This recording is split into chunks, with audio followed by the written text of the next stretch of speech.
everybody. Hi, it's Becky from powertoolswiththread.com.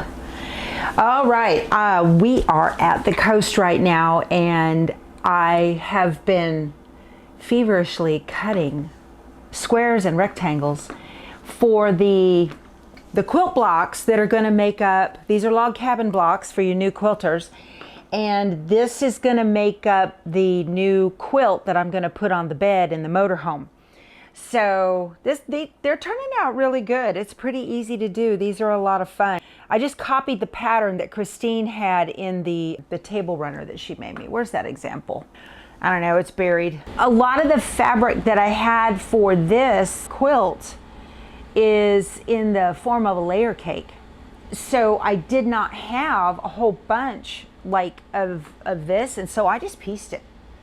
I just pieced those strips together, and I'm gonna put them in, and by the time it's all said and done and quilted, you won't even notice. You'll have to look for it, but so I don't mind. You know, these prints are so busy, so that's fine. I hope I'm not crooked. I've got you guys precariously sitting on top of a Yazzie bag. I can't find my tripod. I don't know what happened to it.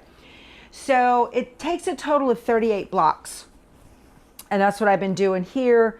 So I've got all my little piles all cut out and everything, and I'm having a ball. Keith just took the dogs and the golf cart over to, he goes tootling around Port O'Connor. It's like an inlet, and every day when the tide comes in, it goes underwater, and then when the tide goes out, it becomes a boggy. It's very boggy, and so they call it the boggy. So he takes the dogs over there and lets them run around, and they really enjoy that. I think you guys are crooked. That's better. Now I've got it tilted up on my rotary cutter. I put my rotary cutter under the edge of the camera.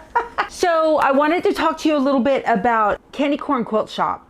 So, and this is not part of the video series for Candy Corn Quilt Shop. I'm just chit-chatting with you guys right now.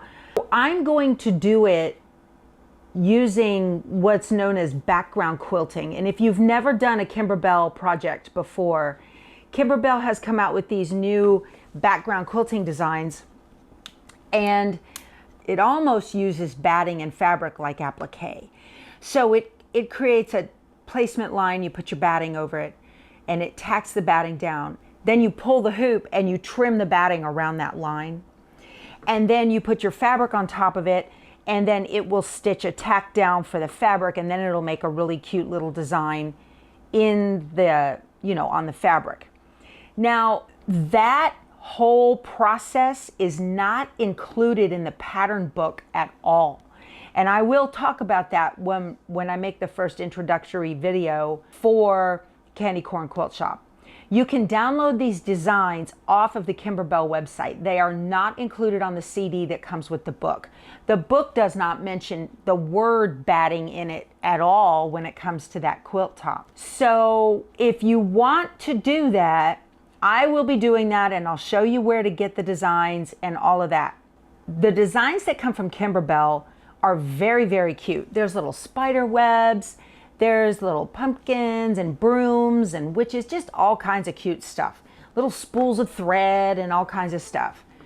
You've got to buy them all as a big download.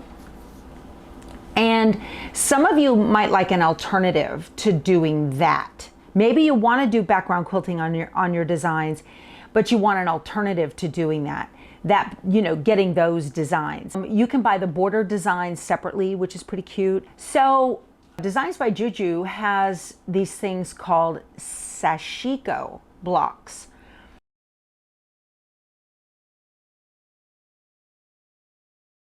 And they're specifically designed for background quilting, and it's really cool. I'll put a link to them below, but it's the same thing. They have wavy lines, they have the chicken wire pattern, they have the orange peel pattern, tons and tons of designs that are gonna provide the background quilting that you would need to do in your blocks if you want to. I just want to offer that up as an alternative. I will not be talking about that in the introductory video for Kimberbell, but I am letting you guys know in this little chat that if you choose not to purchase Kimberbell's background quilting designs, you might consider doing that.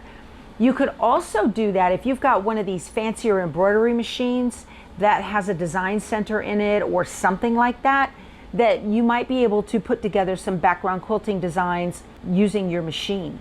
Now the sashiko designs on Juju's website, she must have, I don't know, a dozen packs of these sashiko designs, and they have oodles of different patterns in each pack. So you get a whole bunch of different choices. You just kind of got to go through them and pick the ones you want and whatever. Some of them may need to be resized to fit on those blocks for the candy corn quilt shop. So I recommend that you choose the size that is closest to whatever block you're trying to make, and you need to make sure to remember to leave that little extra ½ inch around the outside to be able to trim away the batting, because we're going to put the blocks together like a quilt as you go type thing. Also, if you are going to be doing background quilting, I recommend cutting your blocks about 1/4 inch larger than what is mentioned in the book, because when you do the background quilting, your blocks will draw up as that quilting goes in. It's not very dense, but I didn't cut larger on red, white, and bloom, and I found some of the blocks to be like right exactly the size with no wiggle room for trimming when I got finished with the background quilting. So it's better to be oversized and trimmed down than to be scant short. So I hope that makes sense. But anyway, so cut your blocks just a tiny bit larger and then trim them down, and you should be fine.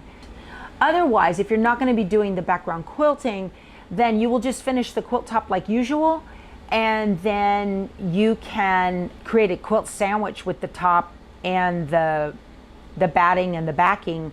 And then what you're really going to end up doing is just kind of stitching in the ditch to secure that together, because there are so many embellishments on that quilt. You're not going to be able to do an all over like a pantograph.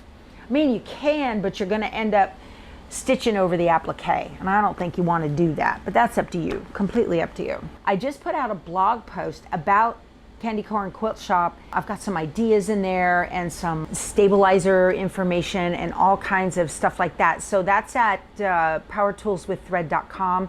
I encourage you to go out and take a look at that and subscribe. Sometimes, especially if a company will provide me materials to make something, during that video series, I'm not going to provide alternatives to what the company has provided out of professional courtesy. However, a lot of times I will make a blog post with some ideas that I have. You'll get the same result. You might save a little money in the process, and you know, it just gives you options out there. So, hey, I am going to be in Biloxi. There is a Everything Embroidery event coming on the 10th and 11th of September. Hopefully Hurricane Ida doesn't, you know, hit them too bad, but I plan on going to that, and I'm going to be attending some of the classes and everything. So I'm really excited. I'm going to take my camera with me so you guys can see what these embroidery events are all about. We're going to get to look at new machines, and we're going to see all kinds of stuff from vendors, and it's kind of like a quilt show, but for embroidery, sorta. It's 2 days. It'll be fun. I'm looking forward to it. Keith and I are going to take the motorhome down there and hang out for the weekend. So that should be fun. That's September 10th and 11th. And just so you guys aren't worried, we are in Port O'Connor, but we are west of the path of Hurricane Ida. We might get a little rain from the outer bands, but Port O'Connor is halfway between Houston and Corpus Christi on the Texas coastline. So that hurricane is going way east of us. So we should be fine. I hope so.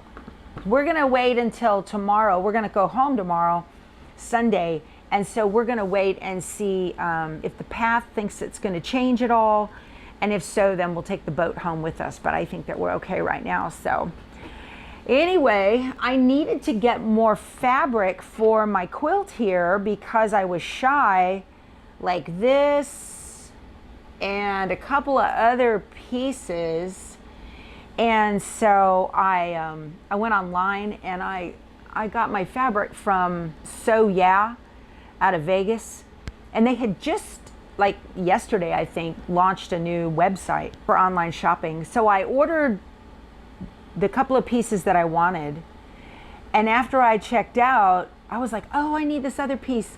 So I went back on there and found it on their site and then called them and I said, hey, I want to see if you have this fabric and if I, can you add it to my order so I can save on shipping? Because I have tried to do that. You guys know how that happens, right? You'll be shopping along, you think you're done, all of a sudden you're not done and you already paid for it and now you're going to get hit with shipping again. There's a large company, I'm not going to name names, but if you do that, forget it. You're going to pay your shipping anyway because they're just too busy, too big. But I called So Yeah, and I said, hey, this is what happened. I didn't give them my, I gave them my name, but they didn't know who I was. And not like I'd throw them under the bus on YouTube or anything, right?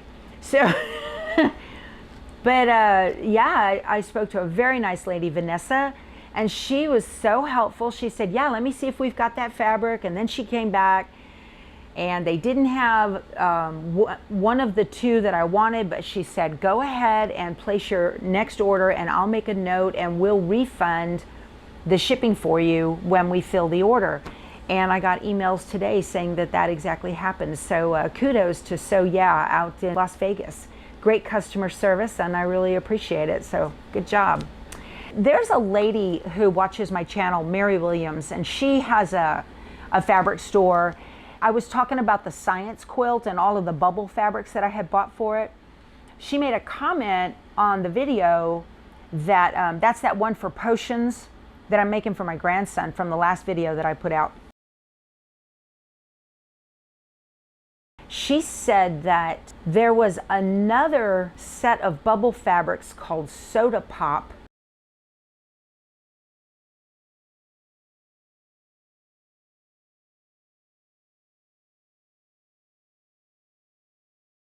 I think it's from Wilmington Prints, and I went and found it, and she is absolutely right. She said it was better than the bubble fabric that I had, and she was so right. So I bought two, they're like layer cakes, they're 10-inch squares. I think there's only 20 or so squares in each pack, not 40. And so I bought the two layer cakes that I found, and those are gonna be perfect, because those 10-inch squares are perfect, size. It was hard to find them, but I ended up getting them on Etsy, I think, from Fabricaholic, something like that. So that worked out good. All right, you guys, this is short and sweet. I've got to get back to sewing my log cabins. As I always say, those blocks don't sew themselves. We'll talk to you soon. Go sew something. Bye.